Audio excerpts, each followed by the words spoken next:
Be L A کے سربراہ بشیر زیب بلوچ کون ہے؟ آج خضدار کی انسداد دہشت گردی کی عدالت میں کیوں پیش نہیں ہوئے؟ یہ سب کچھ آج کی اس ویڈیو میں آپ دیکھ رہے ہیں میرے یوٹیوب چینل. میں ہوں فرید کاکڑ.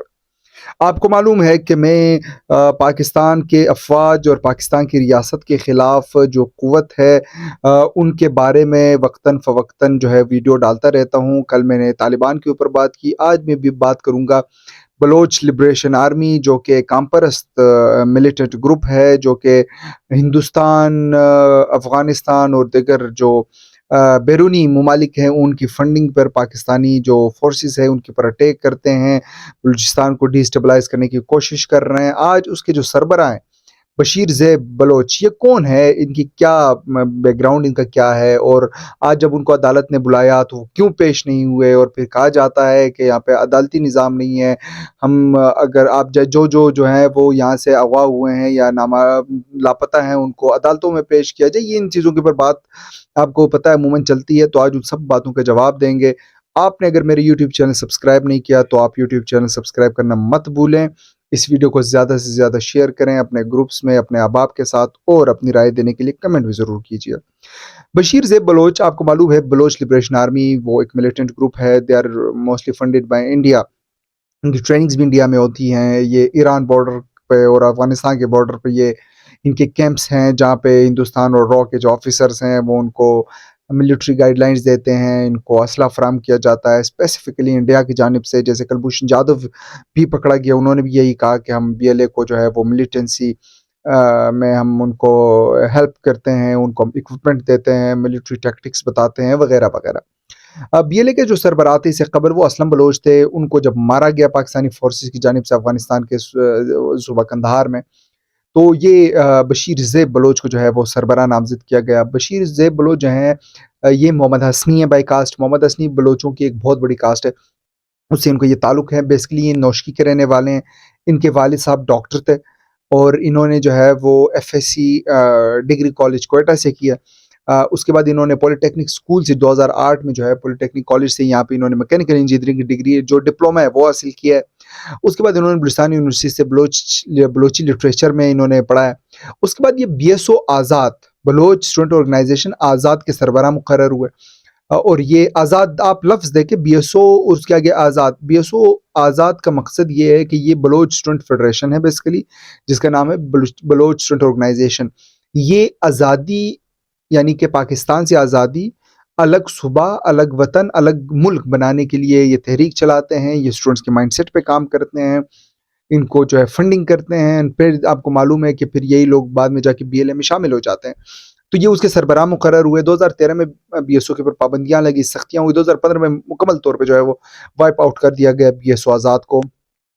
اور اسلم بلوچ کے مرنے کے بعد جو ہے وہ بشیر زیب کو بی ایل اے کا سربراہ مقرر کیا گیا. ہیں وہ خوش گفتار سے ہیں، بڑے خاموش سے دھیمے مزاج کے بندے ہیں، لیکن ملٹری ٹیکٹکس بہت ٹھیک ٹھاک جانتے ہیں، کیونکہ انہوں نے بی ایل اے کے ساتھ بڑا کام کیا ہے. اور بی ایل اے کو جو ایک مخصوص بہت بڑا ونگ ہے جس کو یہ مجید بریگیڈ کہتے ہیں، جس کا کام اسپیسیفکلی اس ٹائم یہ ہے کہ سی پیک کو جو ہے وہ ڈسٹرب کرنا ہے، سی پیک کے اوپر حملے کرنے ہیں، چائنیز کے اوپر حملے کرنے ہیں.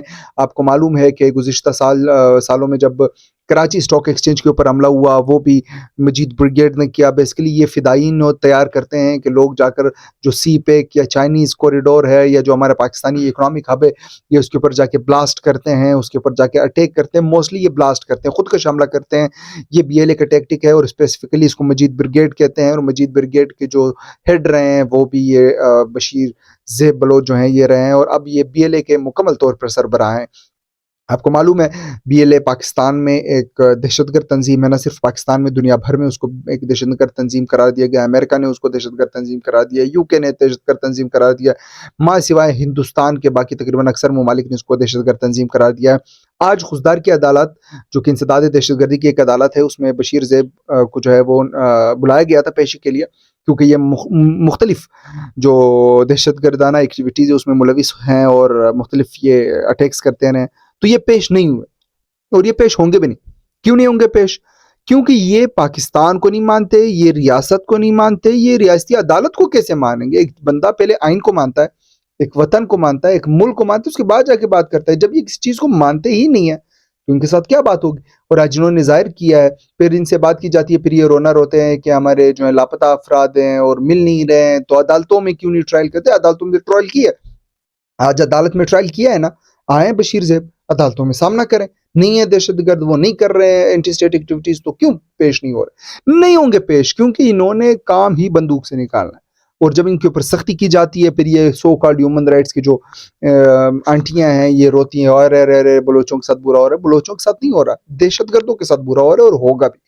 اور آپ کو معلوم ہے کہ BLA کے خلاف پاک فوج ایک ٹھیک ٹھاک آپریشن کر رہی ہے، جس کو انٹیلیجنس بیسڈ آپریشن کہتے ہیں، اور انشاءاللہ العزیز یہ عام معصوم لوگوں کو نشانہ بناتے ہیں، اگر کوئی اردو سپیکنگ نظر آ جائے ان کو اٹیک کرتے ہیں، کوئی پنجابی نظر آ جائے ان کو اٹیک کرتے ہیں، یہ فوج کو اٹیک کرنے کی ان میں ہمت نہیں ہے، دے آر ٹرائنگ کہ یہ پیچھے سے چھپ کر انڈین اسلحہ استعمال کر کے پاکستان کو، پاکستانی ریاستی اداروں کو اور پاکستان کی اکنامک ایکٹیویٹیز کو جو ہے وہ ٹارگٹ کریں، لیکن انشاءاللہ العزیز پاکستان فوج کی جو سپاہی ہیں، پاک فوج کے جو افراد ہیں، پاک فوج میں کے جو افسران ہیں، انشاءاللہ وہ پاکستان کے اوپر کوئی آنچ آنے نہیں دیں گے۔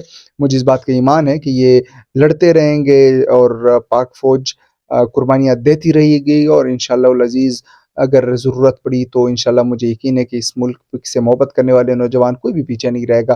ہم نے ایک قسم کھائی ہے اس دھرتی کی حفاظت کی، اور میں بذریعہ ویڈیوز یہ چیز بات کرتا ہوں، میں آپ کو پتہ ہے میں ٹیکنیکل بات کرتا ہوں، نہ میں کوئی پروپیگنڈا کرتا ہوں، نہ میرے پاس الفاظ ہے پروپیگنڈا کرنے کے لیے، میں ایک ٹیکنیکل بات سمجھاتا ہوں، اور بہت سارے لوگ اس کو پسند بھی کر رہے ہیں، اور میں امید کرتا ہوں کہ آپ کو یہ میری چیز پسند آ رہی ہوگی، اور آپ نے بھی اس میں اپنا حصہ ڈالنا ہے۔ حصہ کیسے ڈالنا ہے؟ آپ نے یہ ویڈیو زیادہ سے زیادہ شیئر کرنی ہے اپنے گروپس میں، اپنے فرینڈس کے ساتھ، اپنے والدین کے ساتھ، اپنے دوستوں کے ساتھ، تاکہ ان کو ریالٹیز کا معلوم ہو، اور آپ نے مجھے کمنٹ میں بتانا ہے کہ کس موضوع کے اوپر مزید ویڈیوز بنائی جائے، تاکہ میں ٹیکنیکلی آپ کو چیزیں بتاؤں، سمجھاؤں، اور ان چیز لوگوں کو جو ہے وہ ایکسپوز کروں۔ This is my duty and this is I am doing. اگر آپ کو میری یہ ویڈیو پسند آئی ہے تو اس کو لائک کیجیے، آپ اپنی رائے کے لیے کمنٹ کیجیے، اور ہمارے یوٹیوب چینل کو سبسکرائب کرنا مت بھولیے۔ انشاءاللہ آپ سے ملاقات ہوگی نیکسٹ ویڈیو میں، تب تک کے لیے اجازت دیجیے، اللہ حافظ۔